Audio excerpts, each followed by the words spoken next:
माना एक एलसीआर परिपथ जिसमें नगण्य प्रतिरोध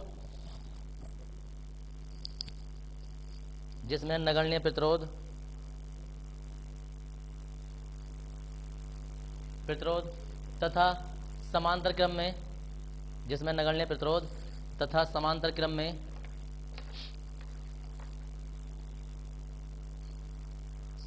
में संधारित्र और प्रेरकत्व लगे हैं। समांतर क्रम में संधारित्र और प्रेरकत्व लगे हैं। किस तरह की कुर्सी क्या है ना जिसान, कुर्सी छोड़ देने वाली, तुम आ जाओ। दूसरी कुर्सी होगी खाली, पीछे देखो खाली। स्टूल ले लो। अरे स्टूल ले लो, स्टूल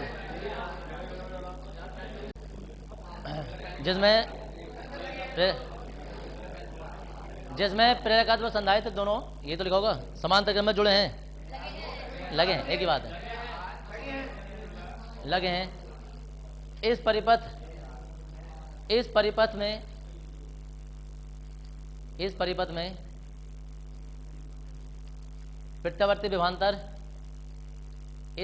में प्रत्यावर्ती विभवांतर B बराबर B0 साइन ओमेगा टी। इस परिपथ में प्रत्यावर्ती विभवांतर B बराबर B0 साइन ओमेगा टी आरोपित किया गया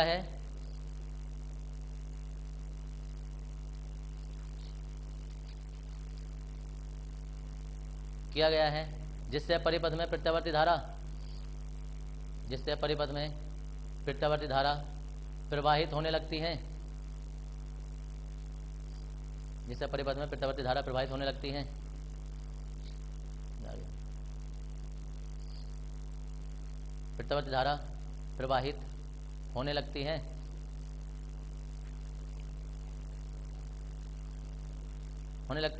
फुल स्टॉप लगा लेंगे। इस परिपथ में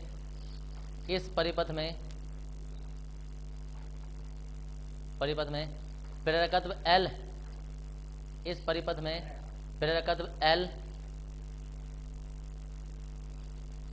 L पर प्रतिबाधा L की प्रतिघात लिखना, L की प्रतिघात XL। इस परिपथ में L की प्रतिघात XL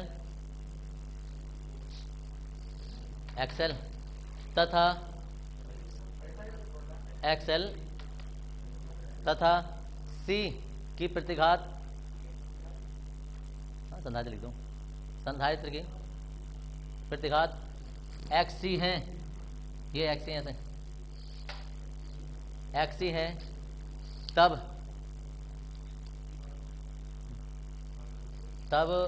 और एक मिनट, तब प्रेरकत्व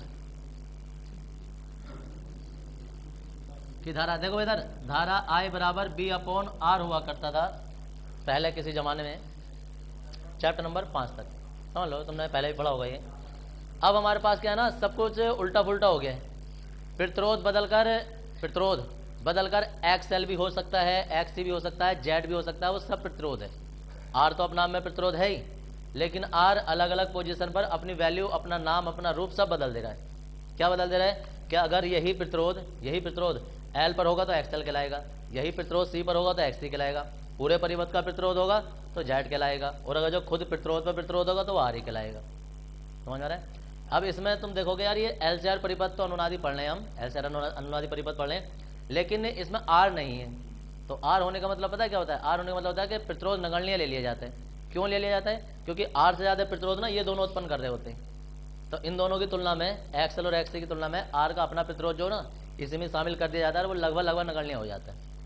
इसलिए परिपथ है तो ये LCR ही, लेकिन तुम्हें ये C और L के रूप में दिखाई दे रहा होगा।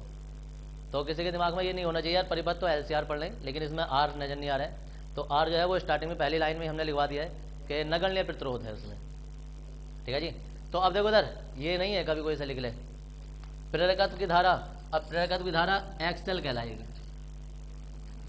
V तो सेम रहेगा, समानता क्रम में V तो बदलता नहीं है, R की जगह XL हो जाएगा। और आ जाओ जरा, क्या करना है? धारितीय धारा, इसे प्रेरकीय धारा भी कहते हैं। और धारितीय धारा एक्स सी बराबर बी तो चेंज होगा नहीं, बी तो सेम रहेगा दोनों में, एक्स रहता। अब जरा होश में होगा ना, सही से जरा एक काम कर लो, 3 बार बाहर को, इन कामों गलत कर लेता इसे, तो रुक जाओ अभी रहा। ये हमने धारा बता दी। अब परिपथ में धारा किसके कारण प्रवाहित होती है और कैसे प्रवाहित होती है, तो अब तुम्हें 3 चित्र बनाने, पहले चित्र देख लेना।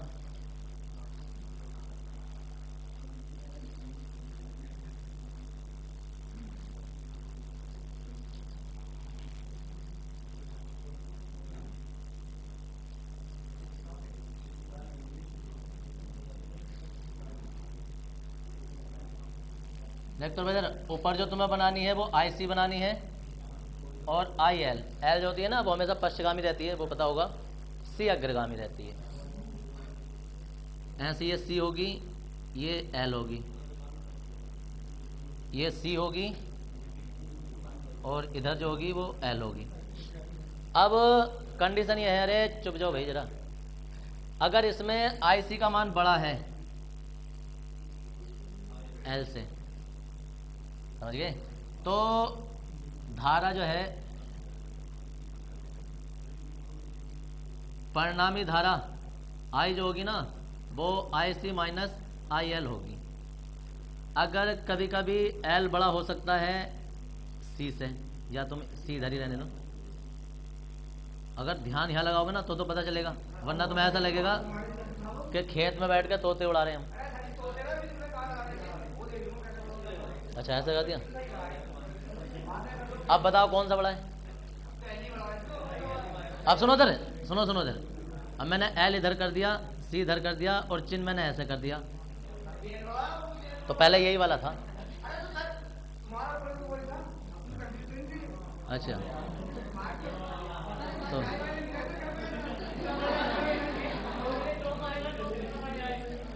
कोई बात नहीं,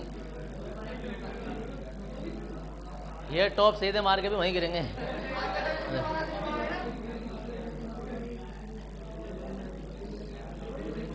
तो अरे यार C पहले लिख दो, हो गया। अब ओ बैठेगा, ये ना डर लग गया तुम्हें यार। तो जी अगर हमारे पास C बड़ा है ऐसे, तो परिणामी धारा इसके C माइनस L होगी। अगर L बड़ा है तो परिणामी धारा जो है वो L माइनस C होगी, और अगर दोनों बराबर हैं तो परिणामी धारा 0 होगी, दोनों आपस में घट जाएंगे, 0 होगी। तो दरअसल ये दोनों तो सिर्फ दिखाने के लिए होते हैं, जो अनुनादी परिपथ होता है ना वो ये होता है। हाँ जी, जब XC का मान, ये IC का मान IL के बराबर हो जाता है तो हम कहेंगे ये समांतर अनुनादी परिपथ की कंडीशन होती है, ये शर्त होती है। इस स्थिति में जब ये बराबर ये हो गए तो इसका मतलब ये बराबर भी ये हो जाएंगे। जब ये बराबर होंगे तो हम इसकी क्रॉस मल्टीप्लाई करके अनुनादी आवृत्ति निकालेंगे, वो वही आएगी जो पहले आई थी। तो हम कहेंगे इस स्थिति में जब XL बराबर XC के हो जाता है तो धारा का मान 0 हो जाता है और परिपथ में कोई धारा प्रवाहित नहीं होती। सोचो कितने कमाल की बात हो कि हम इसमें प्रत्यावर्ती वोल्टेज लगा रहे हैं, मतलब हमने स्टेबलाइजर से किसी चीज़ से लाइट दी, पूरे तार सब कुछ कनेक्टेड है और इनमें धारा ना बहे, है ना कमाल की बात, कि कहीं से कोई तार टूटा हुआ नहीं है और कोई कंडीशन ऐसा नहीं है कि हमने किसी बीच में स्विच लगा रखा है या सब कुछ लगा, सब कुछ तार है लेकिन इनमें धारा ना आए या परिणामी धारा ना मिले परिपथ में। तो ये अपने आप में एक जादू वाली चीज़ होती है कि यार सब कुछ लग रहा है, तार भी सब कुछ टच है और धारा आगे फिर भी नहीं जा रही है, या धारा ना सोच के सोचो कि सिग्नल सब कुछ सही आ रहे हैं, सब कुछ सिग्नल सही आ रहे हैं और ठीक ठाक सब कुछ आ रहा है, लेकिन क्या कहते हैं फ़ोन नहीं लग रहा है, समझिए। तो ये कंडीशन होती है अनुनादी कंडीशन। ये कंडीशन कहाँ यूज़ की जाती है? ये कोई आर्मी की मीटिंग चल रही हो, कोई सीक्रेट मीटिंग चल रही हो, बड़े बड़े इंडस्ट्रियल की जब कोई होटलों में मीटिंग चल रही होती है या कोई सीक्रेट प्लान चल रहा होता है, तो उस समय एक बहुत है ना जेमर लगा देते हैं वो होटलों की छत पर, या से उसमें ज़्यादा जेलों में जेमर लगा देते हैं। जेमर क्या होते हैं? ये फिल्टर परिपथ होते हैं, ये समांतर अनुनादी परिपथ होते हैं कि अगर तुम सेंट्रल जेल में कहीं चले भी गए और बहुत सारे कैदी ऐसे होते हैं कि अपने साथ मोबाइल ले जाएं, तो उस जेल में जाकर मोबाइल काम नहीं करेगा, फिर उसमें नेटवर्क नहीं आएंगे। क्यों नहीं आएंगे? क्योंकि किसी खास आवृत्ति पर धारा का मान 0 हो गया। धारा का मान 0 मतलब सिग्नल 0 हो गए। अब अगर तुम क्या छत पर पूरे का पूरा हमने ये परिपथ लगा दिया, तो ये क्या करेगा कि किसी खास आवृत्ति के सिग्नलों को तो आने देगा और बाकी सारे सिग्नलों को रोक देगा। ऐसे क्या होता है कि जैसे कभी उसकी आर्मी की मीटिंग चल रही होती है कैंप में, अब कैंप में मीटिंग चल रही है, समानता अनुवादी परिपथ, जेमर लगा दिया उन्होंने छत पर। अब जब जेमर छत पर लगा दिया तो कुछ ऐसे सैनिकों से खतरा रहता है कि यार कितने भी ईमानदार हैं लेकिन कुछ ना कुछ बिक सकते हैं, पैसे के आगे बिक सकते हैं। तो हो सकता है हमारे सीक्रेट प्लान जो वो पाकिस्तान को, चाइना को या किसी विदेशी ताकत को ऐसे को बेच सकते हैं। ये हम खुफिया मीटिंग कर रहे हैं, आर्मी की मीटिंग चल रही है, और ये कहीं भी हमारी सीक्रेट प्लान जो है वो किसी को ऑन रिकॉर्ड दे दें या कोई डिवाइस ऐसी लगा के हो जो किसी को सुनवा दें या कुछ ऐसे कर दें। तो ऐसी स्थिति में क्या होता है कि ये जेमर लगे होते हैं कि अगर कोई सैनिक अपने पास कोई ऐसी इलेक्ट्रॉनिक डिवाइस लेके भी आएगा ना तो वो जैसे ही अंदर घुसेगा वो काम करनी बंद कर देगी। अब ऐसी स्थिति में फिर ऐसा होता है कि यार कोई आपातकालीन स्थिति हो गई, अचानक में जैसे मीटिंग हो रही है और कोई आक्रमण हो गया, क्या हो गया, तो फिर किसी फोन से किसी वायरलेस से कनेक्ट कैसे होगा, तो जो उनका हेड होगा, जो उनका कर्नल होगा, जनरल होगा, जो उनको मीटिंग को संबोधित कर रहा होगा, उसके पास एक खास फोन होगा, सैटेलाइट फोन कह सकते हैं, या किसी खास फ्रिक्वेंसी पर चलने वाला फोन कर सकते हैं कि उसका चल रहा होगा, तुम्हारे सारे सबके बंद हो जाएंगे। तुम अपने जैसे जितने भी लाखों मोबाइल उसके अंदर जाएंगे सारे के सारे ब्लॉक हो जाएंगे। कोई खास आवृत्ति पर जो कुछ कुछ लोगों को अलाउ कर रखी होगी बस वही चल रही होगी।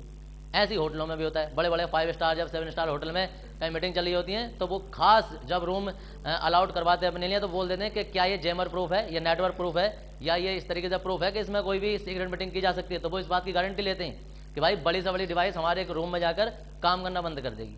तो ऐसी कोई मीटिंग अगर सीक्रेट मीटिंग के ओपन ना हो जाए तो ऐसी मीटिंग ऐसे होटलों में या बड़े बड़े ऑडिटोरियम में इसलिए की जाती है क्योंकि वहाँ खास व्यवस्था इस चीज़ की होती है कि तुम कितनी भी कोई भयंकर से भयंकर युक्ति लेके चले आओ, अपने साथ कोई इलेक्ट्रॉनिक डिवाइस लेके चले आओ, वो वहाँ जाकर काम नहीं करेगी, उसके नेटवर्क नहीं आएंगे। और कोई ये सोचे कि यार रिकॉर्ड करके ले जाओ, तो रिकॉर्ड वाली चीज़ जो होती है ना वो बिकती नहीं है, वो मान्य नहीं होती है कि तुम अगर जो सोचोगे यार हमको रिकॉर्ड की हुई चीज़ जो है वो किसी देश को भेज दें तो वो ले तो लेगा लेकिन तुम पे विश्वास नहीं करेगा ना, हो सकता है हमें फंसवा दे जाके, समझ गए। वो ऑन द स्पॉट चाह रहे होते हैं, उन्हें लाइव रिकॉर्डिंग या लाइव कोई ऐसी चीज़ चाहिए जिसमें छेड़छाड़ ना की गई हो तो वो मानते हैं। ऐसा नहीं है कि तुमने रिकॉर्ड करके भेज दिया, ऐसा तो बहुत सारे सैनिक जो रिकॉर्ड करके कोई गलत उसमें मिशन बता दें और वो आकर उसमें आक्रमण करने खुद ही फंस जाएंगे, तो वो इस चीज़ को नहीं मानते। तो इसलिए ये सब जितने भी अनुवादी परिपथ तुम पढ़ रहे हो ये फिल्टर परिपथ होते हैं, इनसे जेमर बनाए जाते हैं। आजकल तो क्या करते हैं कि तुमने सुना होगा कि यार उसमें ब्लूटूथ या मतलब कुछ ऐसे वाईफाई या कुछ ऐसा लगा होता है उसमें नंबर प्लेट में, किसी ने सुना होगा कि नंबर प्लेट में या उसमें जो होता है वो वाईफाई या कुछ ऐसी लोकेशन ट्रैकर लगा होता है कारों में भी, बड़ी बड़ी कारों में, कि अगर जो कार चुर जाए जीपीएस भी या कुछ ऐसे डिवाइस भी लगा देते हैं इलेक्ट्रॉनिक। बहुत सारे लोग इलेक्ट्रॉनिक डिवाइस अलग से लगवा लेते हैं कार में कि यार हमारी कार चुरे तो पता चल जाए। तो चोर उनसे भी बड़े वाले, वो पहले कार में घुसने से पहले कार की छत पर रखते हैं जेमर, 1-1.5 लाख रुपए का जेमर आता है तो वो छत पर रख देते हैं जेमर। अब जेमर रख दिया, अब कार के साथ वो कुछ भी करेंगे मालिक को नहीं पता चलेगा। पता चलता है ना जैसे कार टोटो पोपो बोलने लगती है वो खत्म, अब आजू-बाजू आनी सब खत्म, समझ गए। जेमर ऊपर रखा है, अब कार के साथ तुम उसे खोलो बांधो, सारे पुर्जे खोल के ले जाओ, कुछ ले जाओ, उसमें लाइट तो एक बार गुजर जाएंगी, अब आजू-बाजू कुछ नहीं निकलेगी।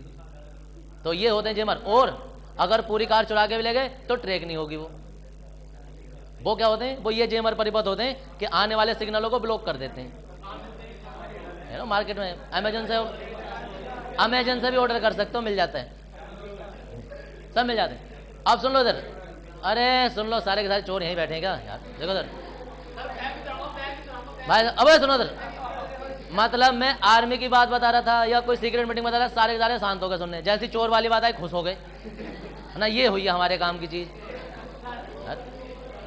अब तुम्हें ये कैसे बनाना है, कॉपी डालने जा, यहां तक तुमने लिख लिया होगा। तो ये जो तुम चित्र बनाओगे ना, एक यहां बनाओगे, एक यहां बनाओगे, एक यहां बनाओगे, क्योंकि इस चित्र की लैंग्वेज यहां लिखी जाएगी, इसकी यहां लिखी जाएगी, इसकी यहां लिखी जाएगी। तो ऐसे करके लगभग 6 से 7 लाइनों में तुम लिखोगे, 6 लाइनें छोड़ के और बना लो। अरे आगे पीछे भी हो जाएगा कोई बात नहीं, लेकिन लाइन ऐसे बनाने जैसे मैंने बनाए हैं। ये उतारने के बाद इसे मानेंगे समीकरण नंबर 1, और ये तीनों चित्र बना जल्दी फटाफट। समीकरण 1 और 2 उतारने के बाद में तीनों चित्र बनाने हैं खड़े बिल्कुल नीचे को। अरे एक साथ नहीं बनाने, लाइन से बनाने, क्योंकि उनकी हिंदी लिखी जाएगी। हाँ, 5-5, 6 लाइनों में कम से कम।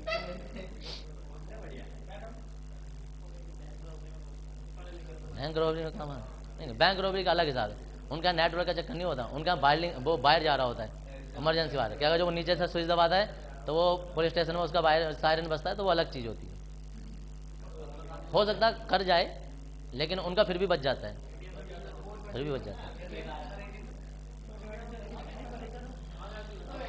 नंबर 1 करके लिखेंगे यहाँ। यदि परिपथ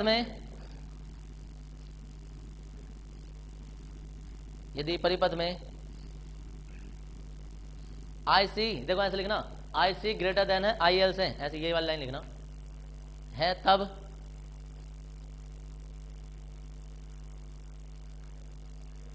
तब परिपथ में परिणामी धारा, यदि ये तो लिखना आई सी ग्रेटर देन आई एल, तब परिपथ में परिणामी धारा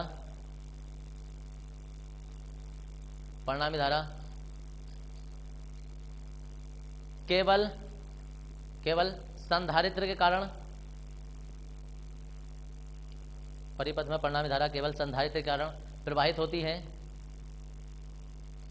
संधारित्र के कारण प्रवाहित होती है, और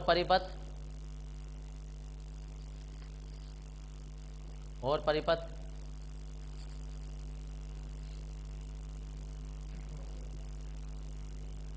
नेट धारितीय परिपथ कहलाता है, और परिपथ नेट धारितीय परिपथ कहलाता है।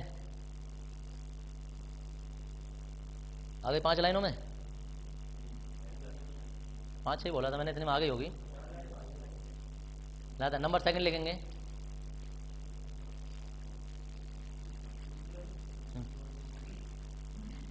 ये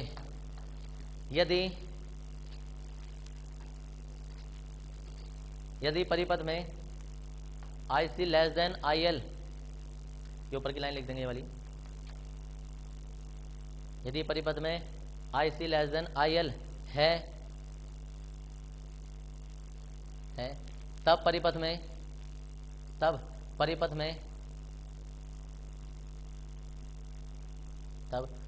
में धारा प्रेरकत्व के कारण प्रवाहित होती है, तब परिपथ में धारा प्रेरकत्व के कारण प्रवाहित होती है,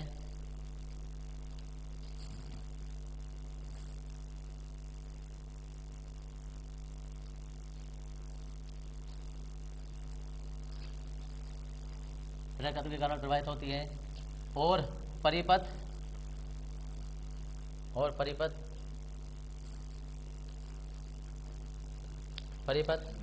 ये नेट प्रेरकीय परिपथ कहलाता है, और परिपथ नेट प्रेरकीय परिपथ कहलाता है।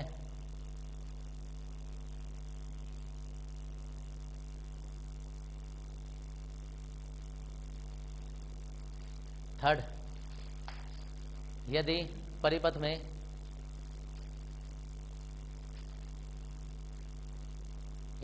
में आई सी का मान आई एल के बराबर होता है, यदि परिपथ में आई सी का मान आई एल के बराबर होता है,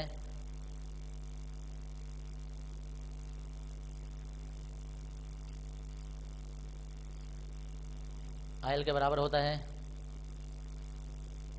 तो परिपथ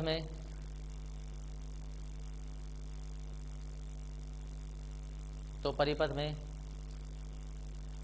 कुल धारा या परिणामी धारा लिखते हैं, परिपथ में परिणामी धारा,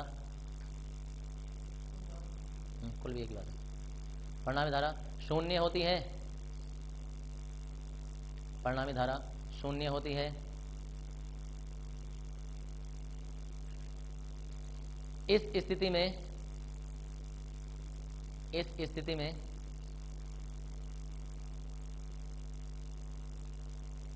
परिपथ अनुनादी परिपथ कहलाता है। इस स्थिति में परिपथ अनुनादी परिपथ कहलाता है।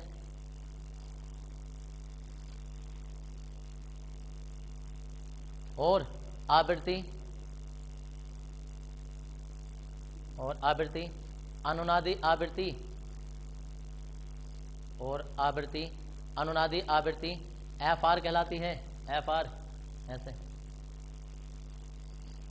स्मॉल एफ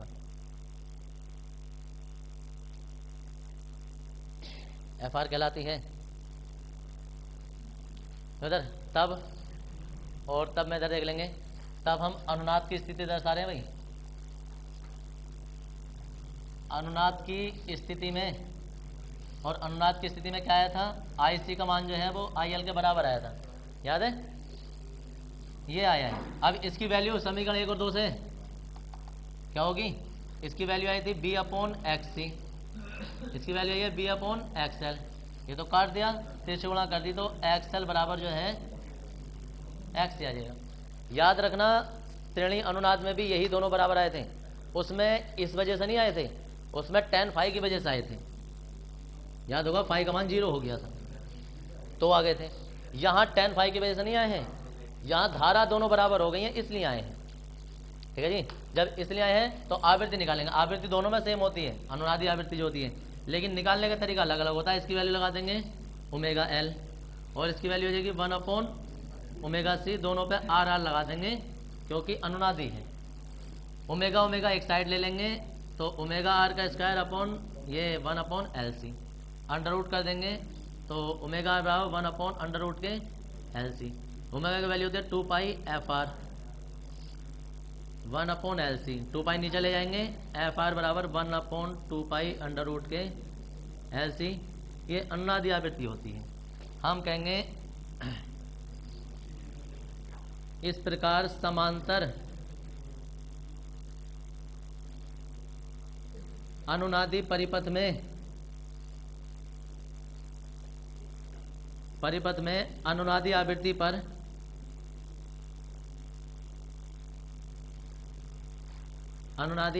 पर धारा का मान, उसमें क्या कंडीशन थी भाई, उसमें धारा का मान क्या था, उसमें धारा का मान अधिकतम था अनुनादी आवृत्ति पर, इसमें धारा का मान जो वो शून्य है। अब हम इसे ग्राफीय रूप में दर्शाना चाहें तो देखो क्या होगा,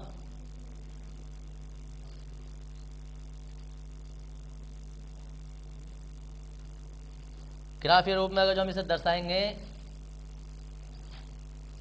तो इधर तो दिखा देंगे हम धारा, सॉरी आवृत्ति, ठीक है जी, और इधर दर्शाएंगे हम धारा। अब जो तुम्हारा ग्राफ आएगा वो धारा यहाँ अधिकतम होगी स्टार्टिंग में, लेकिन धीरे धीरे होते होते जो है वो शून्य हो जाएगी एफ आर पर। याद रखना उसमें ये उल्टा था, अनुनादी आवृत्ति पर धारा अधिकतम हो गई थी श्रेणी क्रम में, समांतर क्रम में धारा शून्य हो जाती है, धारा जो बिल्कुल शून्य होगी, ठीक है जी। इतना उतार देंगे ग्राफीय रूप में, और कुछ नहीं, यहाँ तक आ जाएंगे बस। हाँ, यहाँ होता है तुम्हारा समांतर अनुनादी परिपथ,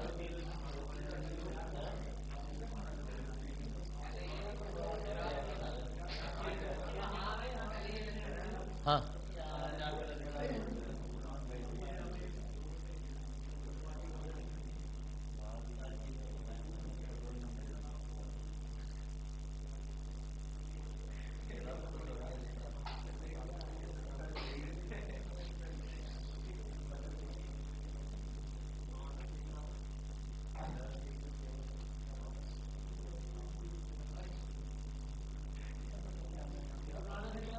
हाँ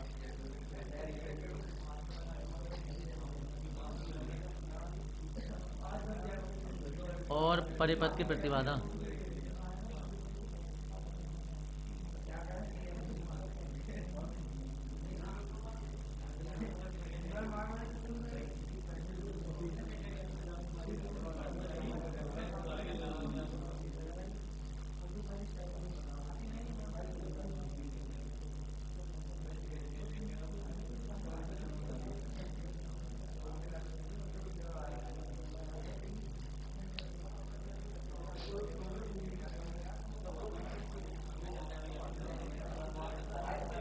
दो लाइनें लिखनी है बस, ज़्यादा नहीं।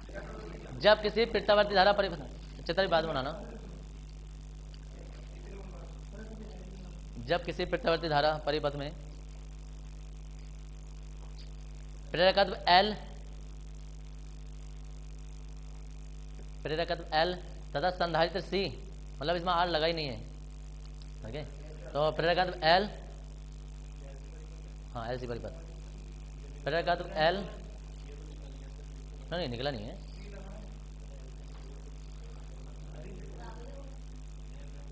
अभी देख लूँगा मैं। जब किसी प्रत्यावर्ती धारा परिपथ में प्रकर्म L तथा संधारित्र C लगा होता है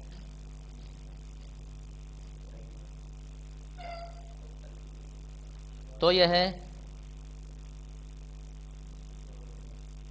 यह LC परिपथ कहलाता है।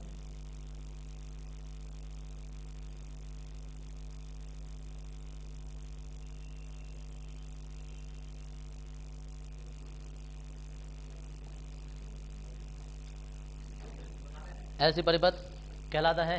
हाँ, ये चित्र बना जल्दी है, निकला नहीं है, सही है। 5 मिनट का नहीं है, 2 मिनट का चित्र है, 3 लाइनें खींचनी है बस इसमें।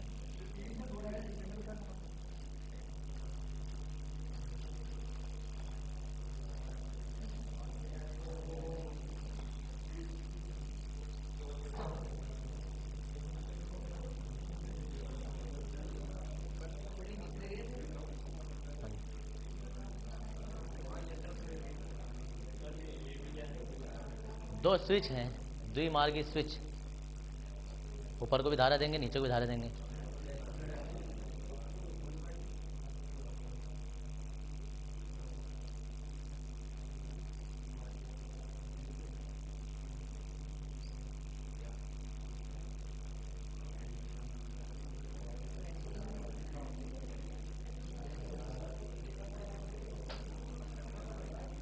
देखो बेटा जरा, इसमें लिखेंगे माना, नई लाइन से,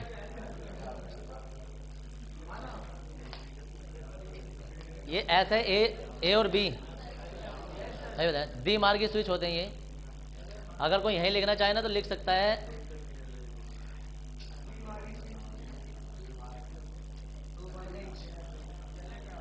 द्विमार्गी स्विच, 2 मार्ग वाले होते हैं। अब सुन लो, इसमें लेंगे माना एक LC परिपथ, माना एक LC परिपथ, हाँ LC परिपथ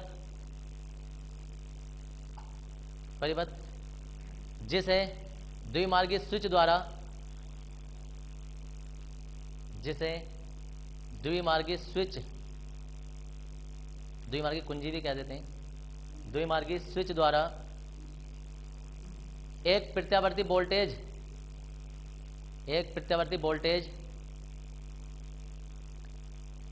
वोल्टेज B बराबर B0 sine omega T, B बराबर B0 साइन ओमेगा टी से जोड़ा जाता है।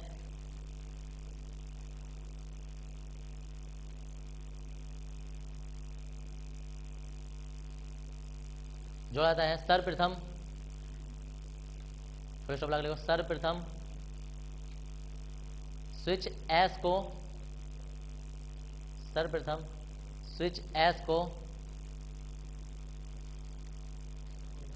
को A से जोड़कर, स्मॉल a से जोड़कर संधारित्र को पूर्ण रूप से आवेशित कर लेते हैं,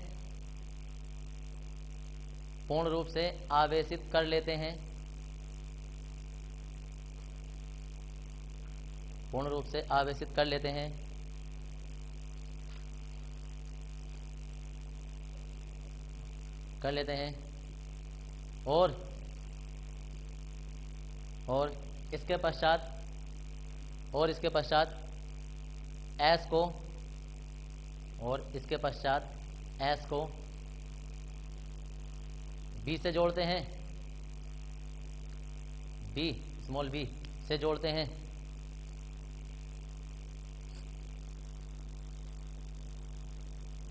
देखो भाई एक बार जरा इधर देख लेना, जो तुमने LCR परिपथ किया था ना, तो उसकी 3 विशेष स्थिति लिखवाई थी, एक RL वाली, एक RC वाली और तीसरी वाली लिखवाई थी LC वाली जो परिपथ। तो जब LC वाली लिखवाए थे ना, उसकी प्रतिबाधा या टेन नहीं लिखवाए थे, उसमें लिखा था कि ये अनुनादी परिपथ होता है, ये दोलन करने लगता है। अगर किसी को याद हो तीसरी स्थिति तो वो जो तीसरी स्थिति है ना, वो ये है, ये अलग से विस्तार से की जाती है, और वो ये है, ये क्या होता है, ये दोलित्र होते हैं, एक तरीके से जनरेटर होता है जो कि प्रत्यावर्ती धारा उत्पन्न करता है।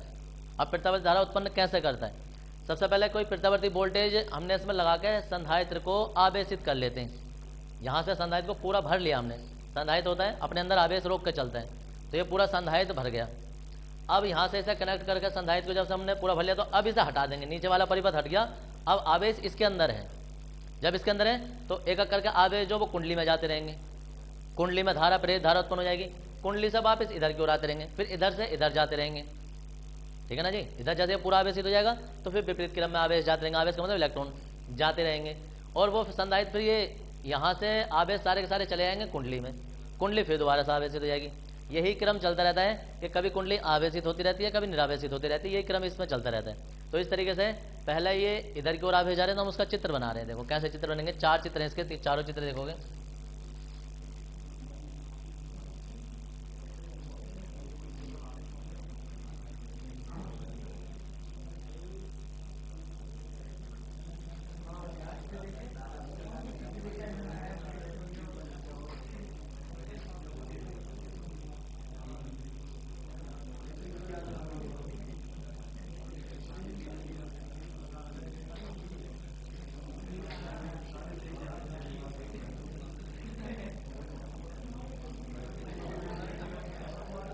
देखो इधर, अरे बोलो मत यार।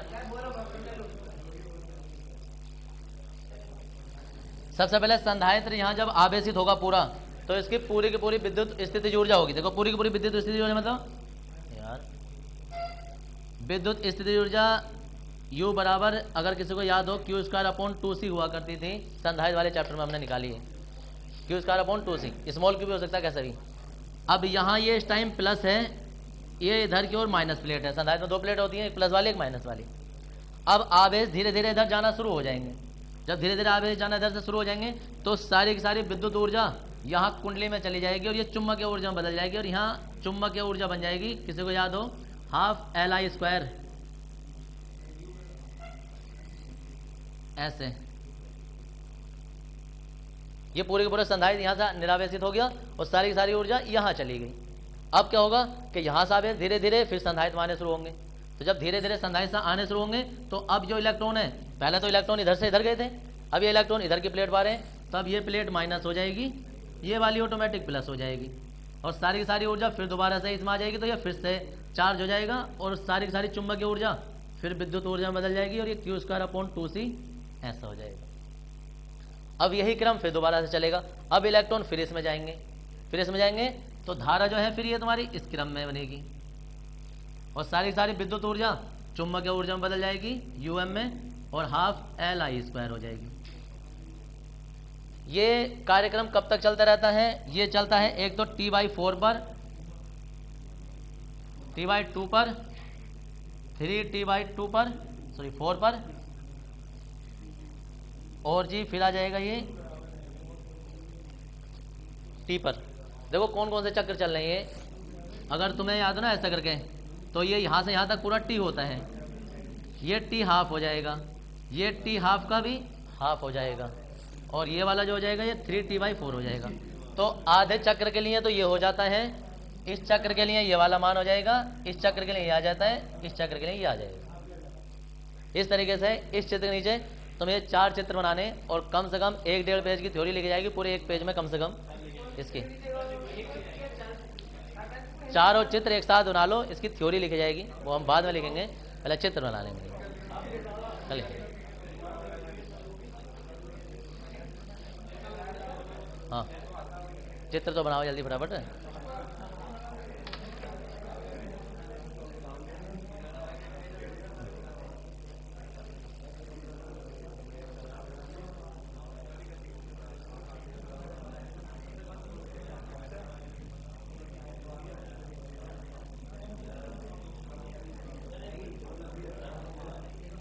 हाँ जी,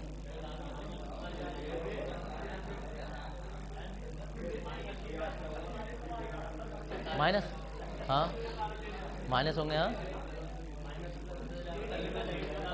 पहले माइनस जाएंगे ना, इलेक्ट्रॉन जाते हैं ना, प्लस नहीं जाते हैं कहीं।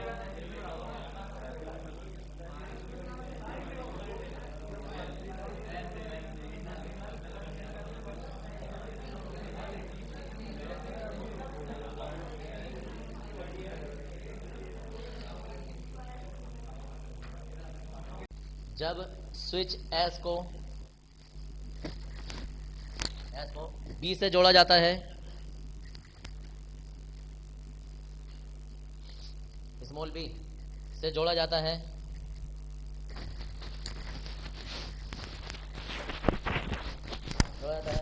तो t बराबर 0 पर, तो t बराबर 0 पर स्टेबिलिटी 0 पर, तो t बराबर 0 पर संधारित्र पूर्णतः आवेशित होता है। t बराबर 0 पर संधारित्र, t बराबर 0 पर संधारित्र पूर्णतः आवेशित होता है। t बराबर 0 पर संधारित्र पूर्णतः आवेशित,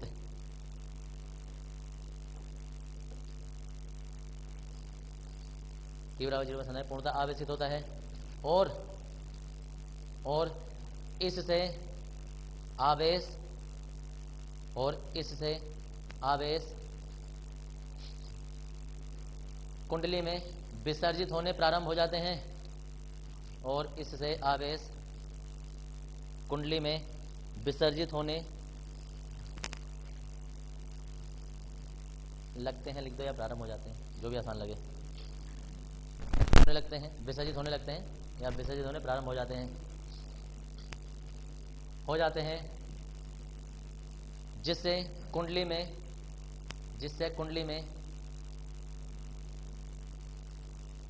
कुंडली में एक धारा प्रेरित हो जाती है,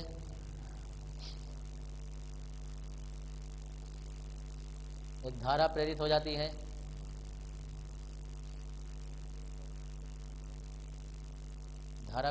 है और संधारित्र की विद्युत ऊर्जा और संधारित्र की विद्युत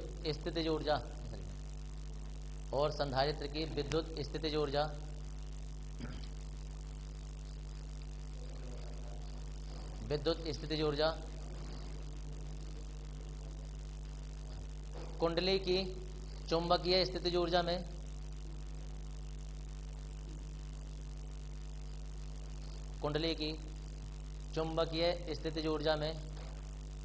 बदल जाती है।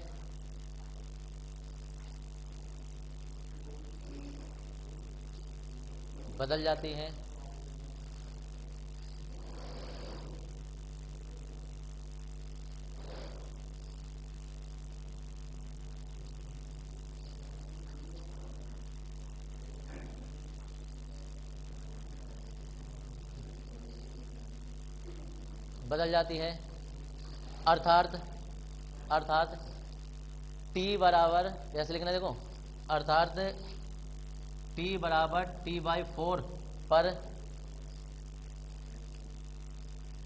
संधारित्र से, अर्थात T बराबर T/4 पर संधारित्र से, इधर ये टोटली गलत कर रहा हूं मैं, लिख के दिखा दिया तो नहीं देख रहे।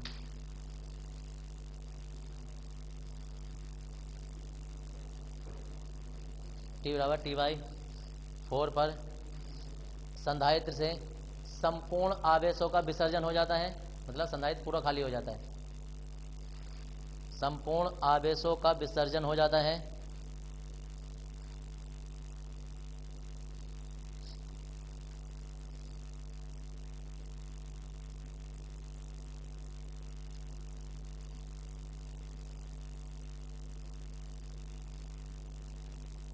और कुल विद्युत स्थितिज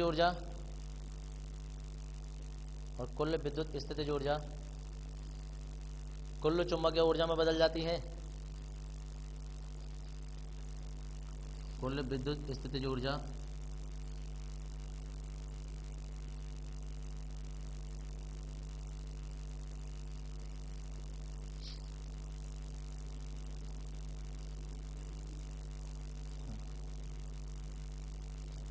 कुल विद्युत ऊर्जा कुल चुंबकीय ऊर्जा में बदल जाती है, लिख दिया, और बीचों बीच में ही लिख देंगे नई लाइन से।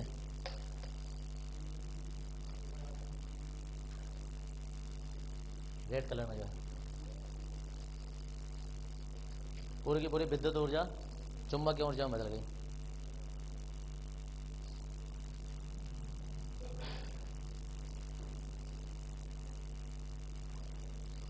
नई लाइन से लिखो।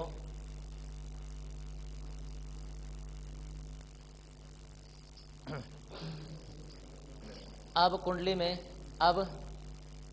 में प्रेरित धारा, अब कुंडली में प्रेरित धारा अचानक शून्य नहीं होती है। अब कुंडली में प्रेरित धारा अचानक शून्य नहीं होती है, अचानक शून्य नहीं होती है, बल्कि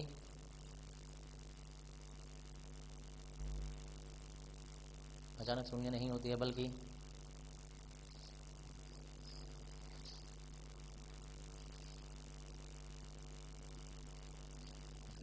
नहीं होते, बल्कि धीरे धीरे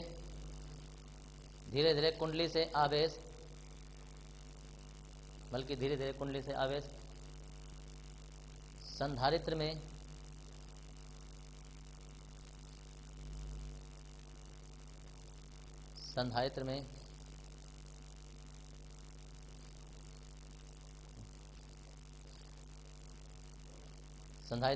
पहुंचने लगते हैं। हाँ, धीरे धीरे आवेश संधारित्र में पहुंचने लगते हैं और संधारित्र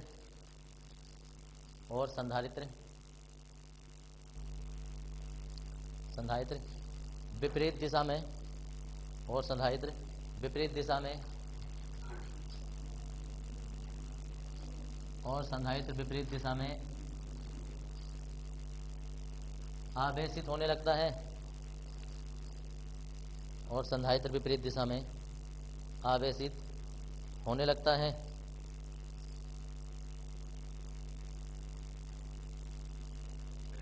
विपरीत दिशा में आवेशित होने लगता है, और लगता है जिससे, देखो अभी लिखो, होने लगता है जिससे कुंडली की चुंबकीय ऊर्जा, जिससे कुंडली की चुंबकीय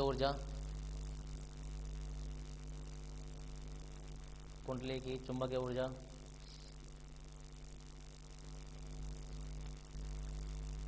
विद्युत स्थितिज ऊर्जा में, जिससे कुंडली की चुंबकीय ऊर्जा विद्युत स्थितिज ऊर्जा में बदलने लगती है, विद्युत स्थितिज ऊर्जा में बदलने लगती है।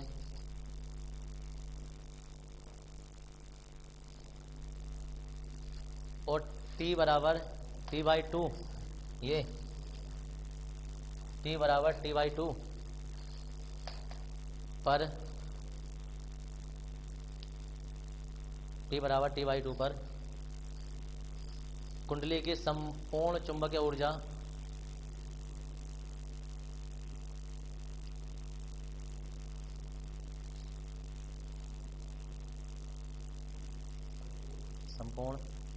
ऊर्जा विद्युत स्थितिज ऊर्जा में बदल जाती है, विद्युत स्थितिज ऊर्जा में बदल जाती है।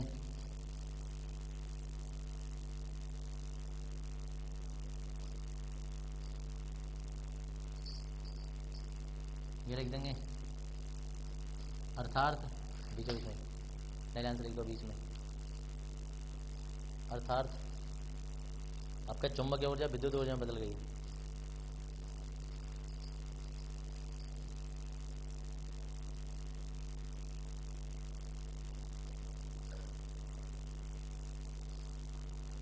हो गया?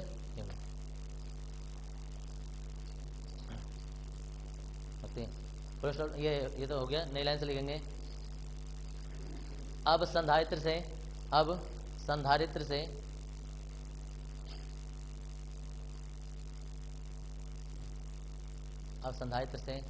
आवेशों का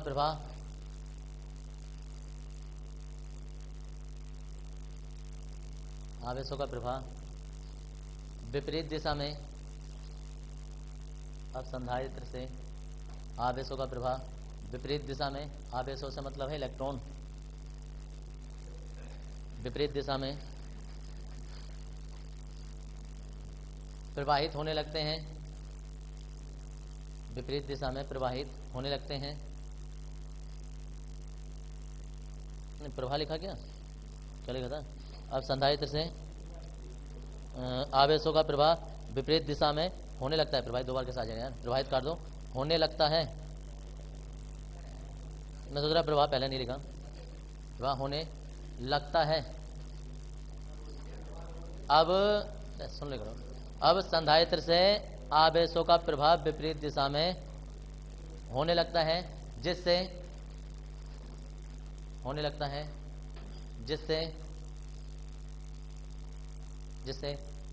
विद्युत स्थितिज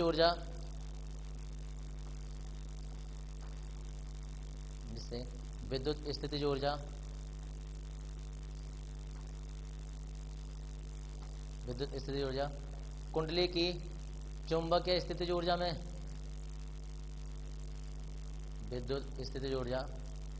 कुंडली की चुंबकीय स्थितिज ऊर्जा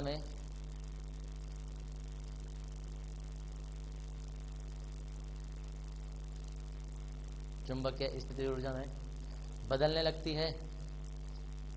चुंबकीय स्थितिज ऊर्जा में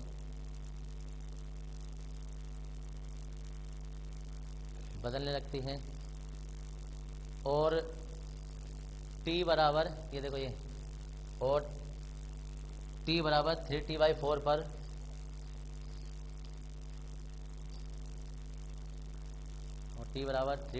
पर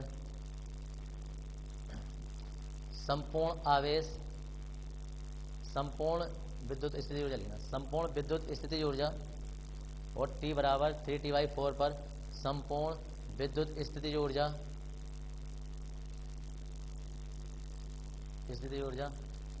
चुंबकीय स्थितिज ऊर्जा में बदल जाती है।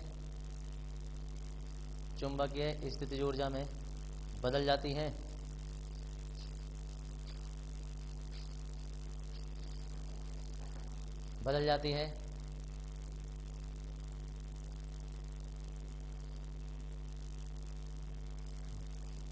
देखो इधर, और T बराबर T पर परिपथ पुनः अपनी प्रारंभिक अवस्था में लौट आता है। देखो लाइन उसी में, और T बराबर T पर परिपथ पुनः अपनी प्रारंभिक अवस्था में लौट आता है।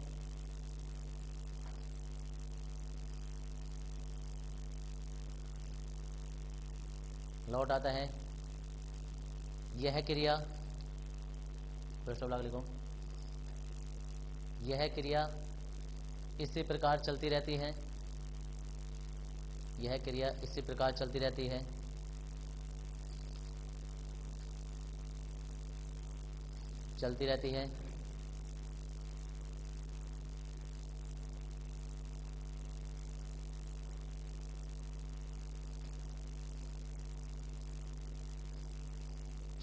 नई लाइन से लिखेंगे, इस प्रकार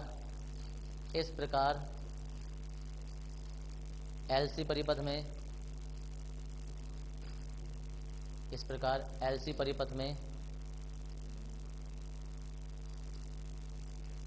देखो इधर LC परिपथ में क्या हो रहा है कि धारा जो है, वो पहले एक दिशा में जाती है और फिर वापस आ जाती है, फिर विपरीत दिशा में जा रही है, फिर आ जा रही है, फिर जा रही है, फिर आ जा रही है, फिर विपरीत दिशा में जा रही है, यहाँ से आ जा रही है। तो इस तरीके की गति को क्या कहते हैं? दोलन। तो इस तरीके की गति को दोलन कहते हैं। तो हम कहेंगे अतः LC परिपथ जो है वो दोलन करता है। ठीक है जी, जब दोलन करता है तो उसकी आवृत्ति वगैरह निकालेंगे 1-2 लाइन में, तो वो तो बात की बात है। तो हम यही लाइन लिख रहे हैं कि इस प्रकार LC परिपथ जो है ये दोलन करने लगता है। क्या लिखा था? LC परिपथ में धारा पहले एक दिशा में, इस प्रकार LC परिपथ में धारा पहले एक दिशा में 0 से अधिकतम होती है। धारा एक दिशा में, पहले एक दिशा में 0 से अधिकतम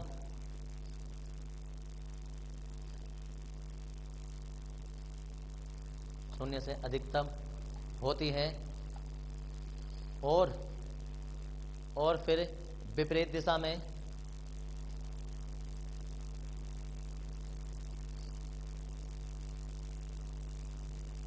और फिर विपरीत दिशा में शून्य से अधिकतम होती है। इधर शून्य से अधिकतम होती है, फिर विपरीत दिशा में शून्य से अधिकतम होती है, इधर होती है। अतः पृष्ठ ब्लॉक लिखो, अतः एलसी परिपथ दोलन करने लगता है।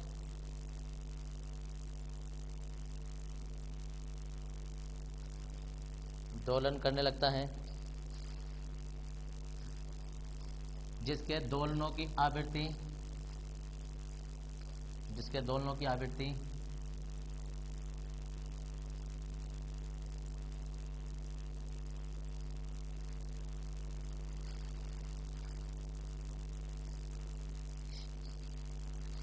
समझ रही दोलनों की आवृत्ति जो नादी आवृत्ति आई थी हमारी, ए बराबर 1/2 अंडर एल सी। इस हम ऐसे लिख सकते हैं 1/2 अंडर 1/c और 1/l। सी को हमने ऊपर लिख दिया है ऐसे करके, तो अभी ऐसे ही रहने दो, ऐसे लिख दो।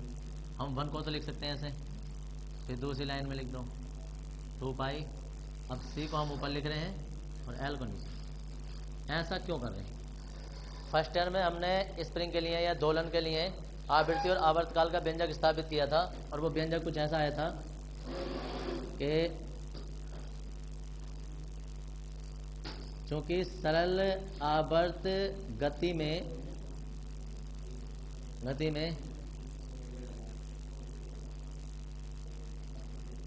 स्प्रिंग के दोलनों की आवृत्ति कौन है भाई? वो महान ज्ञाता जो कि बता सकता है फर्स्ट ईयर के दोलनों की आवृत्ति। एक यह आवर्तकाल होता, तो टी बराबर या एन बराबर एक फॉर्मूला आया था। अरे बताओ क्या होता था? चलो के और एम में कोई संबंध होता था, याद आ रहा हो किसी को? के एम, हाँ चलो इतना और बता दूं मैं तुम्हें कि एम अपॉन के होता है या के अपॉन एम होता है? हाय हाय, यहाँ रह गया बस। उनमें से संधारित्र कुछ एक काम करेगा, एल कुछ एक काम करेगा। हमें इसकी तुलना करके दिखानी है इससे। किसी को याद नहीं पता, इतनी सारी हिंट देने के बाद में ज्यादा पढ़ने।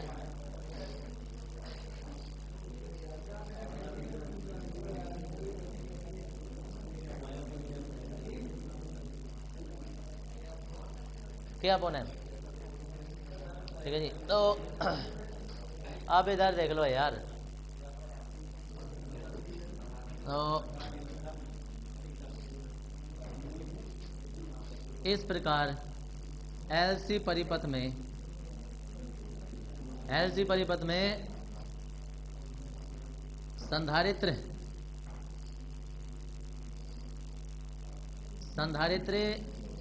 स्प्रिंग के, अरे बोलो मत भाई, स्प्रिंग के बल नियतांक के तुल्य है। मतलब के जो है वो इसकी भांति कार्य करता है, और एल जो है वो द्रव्यमान की भांति कार्य करता है, और एल द्रव्यमान के तुल्य का मतलब उसके बराबर नहीं होता, उस जैसा होता है, तुल्य होता है। ठीक है जी, इतना तुम्हें यहाँ करना होता है। यहाँ तुम्हारा एलसी दोलित्र जो होता है या एलसी दोलन वो तुम्हारा खत्म होता है। ये तुम्हारे जो लगभग थ्योरी गई होगी, एक पेज में गई होगी शायद, इससे ज़्यादा नहीं आती है। बाकी तुम्हारा यहाँ जाए 2 में नहीं जाएगी यार, 1 या 1.5 में जाएगी। भाई जी इतना करना है, उसके बाद हेडिंग डाल देंगे अवमंदित दोलन।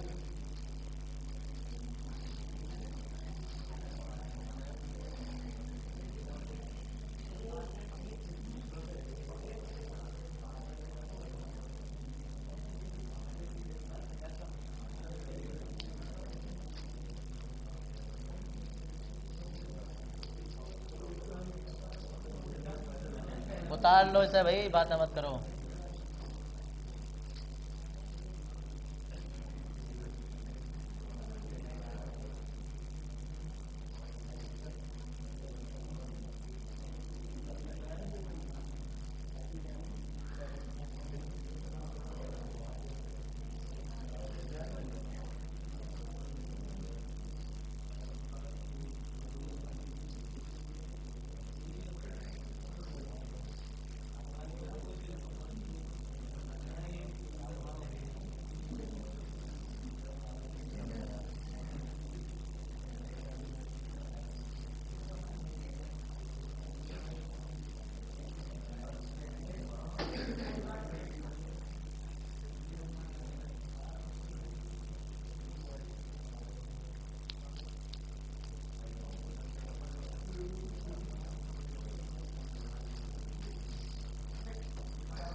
लिख दो अब मंदिर दोलन की परिभाषा भी।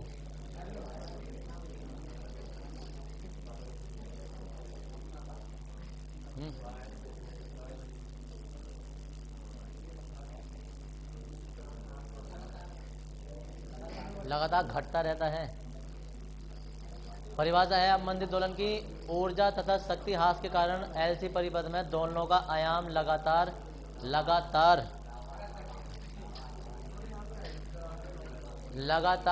घटता रहता है। इस प्रकार के दोलनों को अब मंदिर दोलन कहते हैं। और चित्र बनाते वक्त याद रखना, इसकी ऊंचाई ना इससे ऊंची ना हो जाए। ये ऊंचा, ये फिर और नीचा होते होते खत्म। इस क्रम में बनाना है।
प्रत्यावर्ती धारा जनित्र।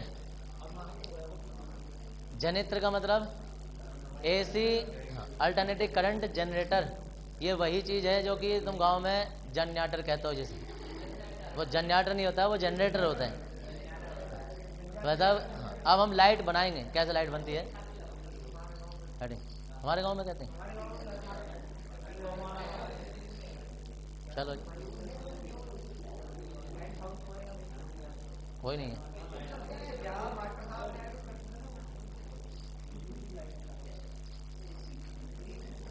नीचे लिखेंगे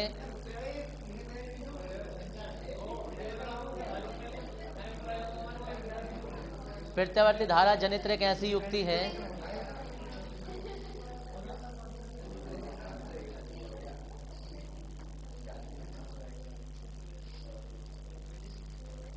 प्रत्यावर्ती धारा जनित्र एक ऐसी युक्ति है। हेडिंग अभी तक हेडिंग ढूंढ रहे हो। प्रत्यावर्ती धारा जनित्र एक ऐसी युक्ति है जो क्या करता है भाई, कौन सी ऊर्जा में बदलता है? पता नहीं वाले तो शांत बैठो ना। जो यांत्रिक ऊर्जा को विद्युत ऊर्जा में बदलता है। अच्छा, इसका उल्टा काम कौन करता है? जो विद्युत ऊर्जा को यांत्रिक ऊर्जा में बदले। विद्युत मोटर, जो मोटर होती है बहुत से चक्की वगैरह या सेलर बड़ी बड़ी मशीनें चलाई जा रही हैं, तो विद्युत ऊर्जा को यंत्र चलाने का काम कर रही है। हाँ, ये भी यंत्र हो सकता है। देखो उधर, अब इसकी परिभाषा लिख लो। प्रत्यावर्ती धारा जनित्र एक ऐसी युक्ति है जो यांत्रिक ऊर्जा को विद्युत ऊर्जा में बदलती है। यांत्रिक ऊर्जा को विद्युत ऊर्जा में बदलती है। नीचे हेडिंग लिखेंगे सिद्धांत।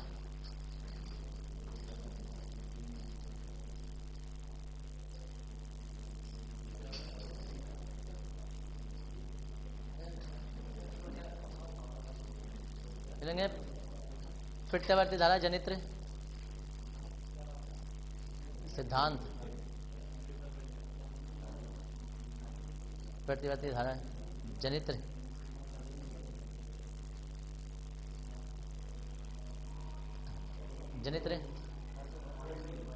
स्वप्रेरण के सिद्धांत पर कार्य करता है। प्रत्यावर्ती धारा जनित्र स्वप्रेरण के सिद्धांत पर कार्य करता है, अर्थात स्वप्रेरण के सिद्धांत पर कार्य करता है,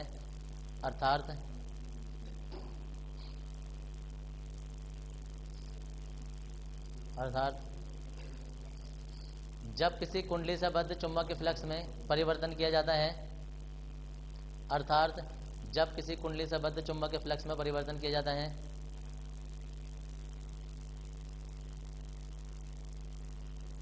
कुंडली से बद्ध चुंबक के फ्लक्स में परिवर्तन किया जाता है, तो उसमें एक धारा प्रेरित हो जाती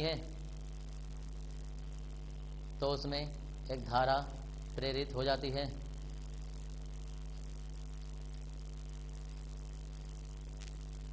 नीचे हेडिंग लिखो रचना।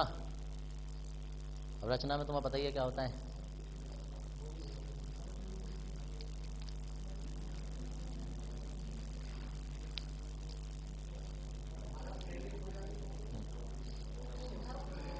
अरे उत्पन्न हो जाती है, की बात है, प्रेरित हो जाती है, उत्पन्न हो जाती है।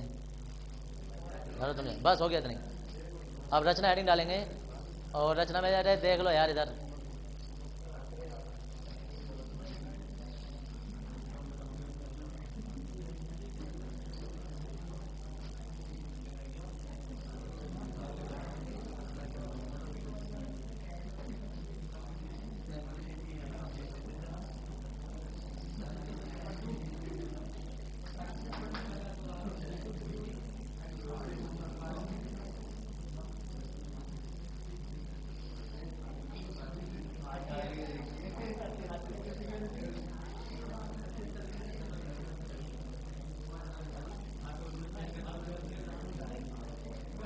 अब देख लो यार,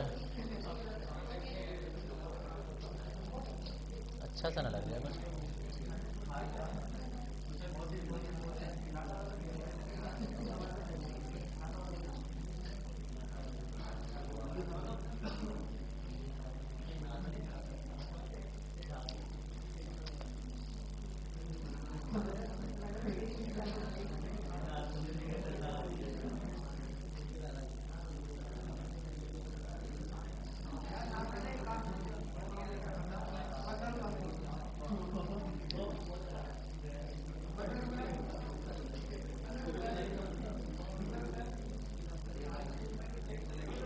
हाँ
स्मॉल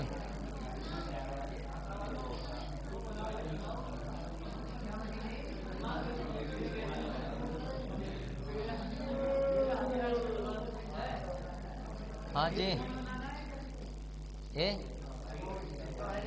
कहाँ है ये सब स्मॉल बने हुए हैं। बना लो भाई चित्र। हाँ जी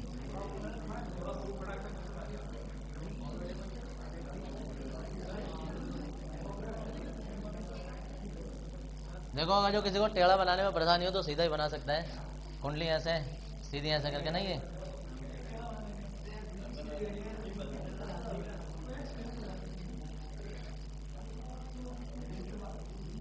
ये भी बना सकते हैं वरना ये दरअसल हमारी कुंडली थोड़ी सी ऐसे से ज़्यादा ढाल, तुम्हें थोड़ा सा तिरछा ही बनाना है, मतलब कुंडली थोड़ी तिरछी बनानी है।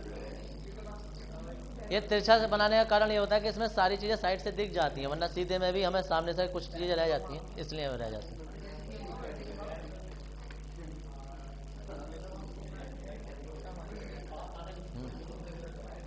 खत्म आते थे घूमते रहते हैं।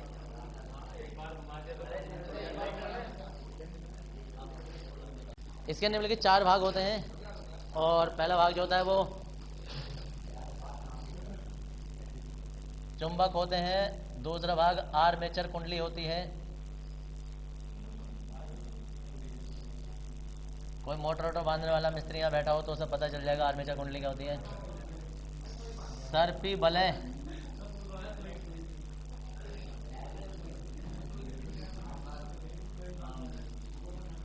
ब्रूस, और इसमें पहला वाला हेडिंग डाल देंगे, इतना कर देंगे।